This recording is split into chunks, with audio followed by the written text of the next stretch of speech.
1920 সালের 1 আগস্ট প্রতিষ্ঠা হলো এক ক্লাবের, নাম ইস্ট বেঙ্গল ক্লাব। সেদিনই অজান্তেই এক ইতিহাস তৈরি হয়ে গিয়েছিল। আজ 1926 সালের 1 আগস্ট ইস্ট বেঙ্গল ক্লাবের 107তম প্রতিষ্ঠা দিবস। প্রতি বছরই আমরা দেখি এই দিনটাতে ইস্ট বেঙ্গল ক্লাবের পক্ষ থেকে জাঁকজমক সহকারে প্রতিষ্ঠা দিবস পালন হয়। আজকের দিনটা ইস্ট বেঙ্গল দিবস। এবারও তার ব্যতিক্রম হলো না। এবারেও নজরুল মঞ্চে এক সাড়ম্বরপূর্ণ অনুষ্ঠানের মাধ্যমে ইস্ট বেঙ্গল দিবস পালন হবে। আর ইস্ট বেঙ্গলের কোনো অনুষ্ঠান মানেই সেখানে উপস্থিত থাকবেন প্রাক্তন খেলোয়াড়রা।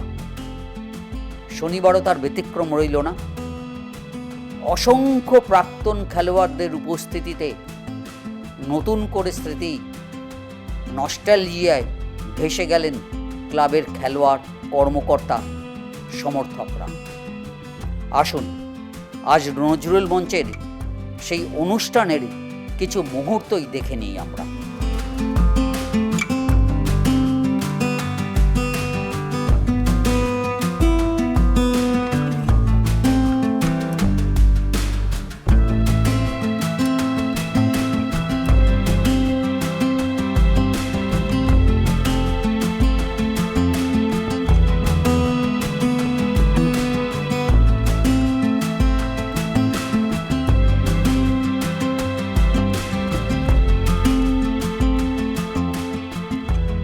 আমার না একবার সৌভাগ্য হয়েছিল সিনেমার মাধ্যমেই ইস্ট বেঙ্গলের জার্সিটা পরার।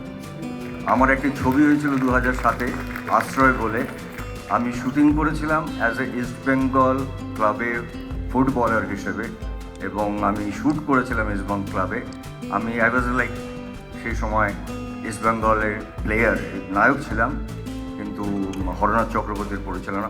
আমার এটা একটা সৌভাগ্য যে আমি ইস্ট বেঙ্গল ক্লাবের যে জার্সি, যেটা করে মানুষজন খেলে, এটা দেখানো হবে। সো ওইটা আমার কাছে একটা অসম্ভব বড় স্মৃতি। সবাইকে ইস্ট বেঙ্গল দিবসের অনেক অনেক শুভেচ্ছা। আমি একদিন আশা করব যে আমাদের যে ইস্ট বেঙ্গলের এই পরিকাঠামো আরও উন্নত হবে।